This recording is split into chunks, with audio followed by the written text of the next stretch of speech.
안녕하세요. 단도박이 선생입니다. 오늘은요, 도박 중독의 금단 증상에 대한 이야기를 좀 해볼까 합니다. 금단 증상이에요. 일단 도박 중독은 행위 중독이죠.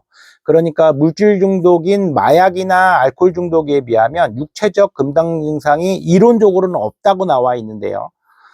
완전히 없지는 않습니다. 그래서 현재 이런 문제를 겪고 있는 분들은 이게 금단 증상이다라고 생각을 해보시면 될 것 같고요.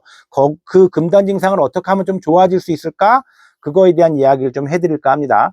일단은 행위 중독은 내가 신체에 타 물질이 들어와서 나의 어떠한 다른 물질적인 중독과 달리 몸에 오는 심한 고통이나 어떤 그 약물이 투여되지 않았을 때 혈액 안에서 농도가 달라지기 때문에 느끼는 그런 현상들을 느끼진 못하지만 심한 경우, 특히 제 경험상 나이가 어린 친구들, 청소년 또는 20대 초반, 그리고 청소년부터 도박을 했던 친구들, 게임에 아주 심각하게 중독된 친구들은요, 이 행위가 멈춰지면 심한 경우에는 우리가 그 알코올 중독자들이 손을 떠는 그런 경우들이 있죠. 이게 이제 금단 증상의 대표적인 케이스죠.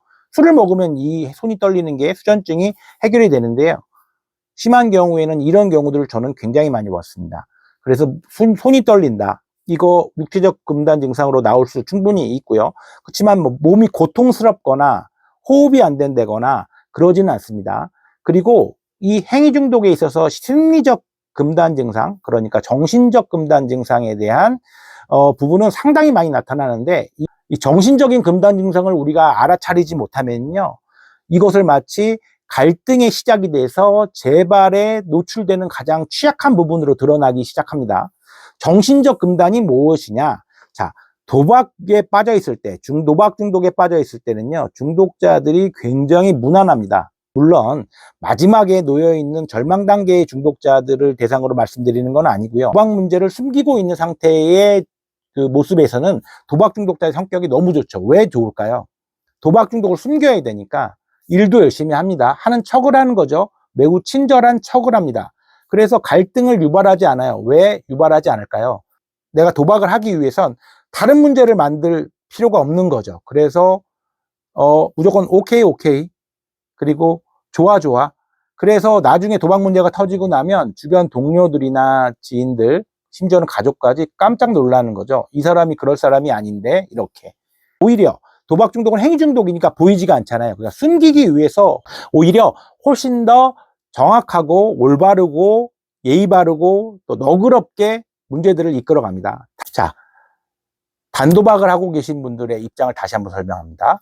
단도박이 시작되면은요, 가뜩이나 이제 빚도 갚아야 되죠. 거짓말도 하면 안 되는 거죠. 그리고 이제 회피도 안 되죠. 도박으로 할 수 있는 게 없으니까요. 그런 상태에서는요, 이제 본인의 성격보다 훨씬 더 까칠해지기 시작합니다. 그걸 우리가 마른 주정이라고도 하는데, 알코올 중독에서는요. 술을 먹지 않은 상태에서 술을 먹은 것 같은 주정을 핀다는 거죠. 이제는 다 하나같이 거슬리기 시작해요. 가족이 나를 바라보는 눈빛, 그 다음에 말 거는 거 하나하나도 더 까칠해지기 시작하고요. 자기 연민도 올라오면서 돈도 내 마음대로 쓰지 못하죠. 모든 걸 감시받는 것 같죠. 그렇기 때문에 사사건건 부딪히기 시작합니다. 이렇게 까칠했었나? 무슨 말도 하기가 되게 겁나져요, 가족들은요.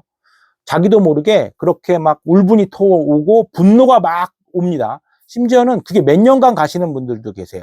그 상태를 우리는 정신적 금단 증상이라고 보시면 됩니다.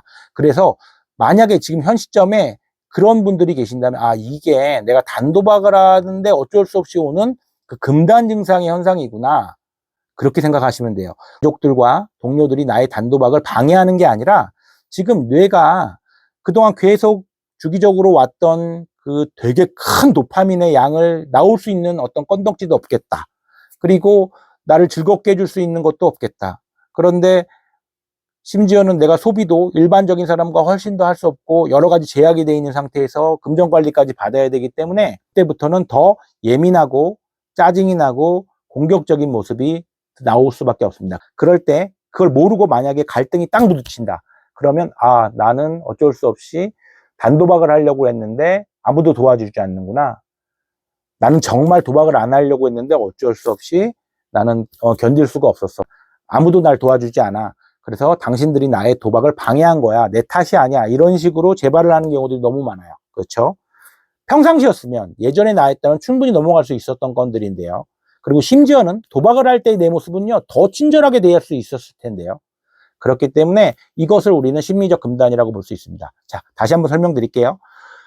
도박 중독은 행위 중독이기 때문에 육체적 금단 증상이 알코올이나 마약 중독처럼 세게 오지 않습니다. 다만 손이 떨리는 증상이나 이런 그 신체적 증상이 오는 경우도 있습니다. 나이가 어린 친구들, 그리고 어린 시절부터 도박을 했던 분들은요, 그런 분들은 한갈망대나 금단에 관련된 그런 외래 진료를 받을 수 있도록 중독 전문가가 있는 병원에 가서 치료를 좀 받으시면 좋아지고요. 두 번째, 제가 오늘 말씀드리고 싶은 건 단도박을 한 분들이 성격이 안 좋은 게 아니라 정신적 금단 때문에 오는 그 스트레스를 어느 정도는 내가 감안하고 버텨야 하고요. 가족들 역시도 단도박이 시작되고 나서 가족들은 그런 걸 원하실 거 아니에요.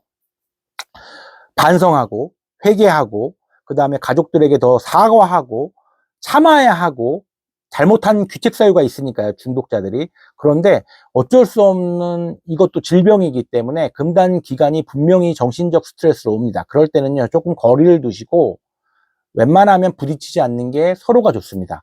여기서 하나하나부터 이게 부딪히기 시작하면 그것이 이 지금 뇌에서 갈망하고 있는 도파민을 만드는 도박 행위의 촉발 원인이 될 수 있어요. 이해되시죠? 자, 오늘은 도박 중독의 금단 증상에 대한 이야기를 했습니다. 여러분들에게 좀 회복에 도움이 되셨으면 좋겠습니다. 네, 영상 마치겠습니다.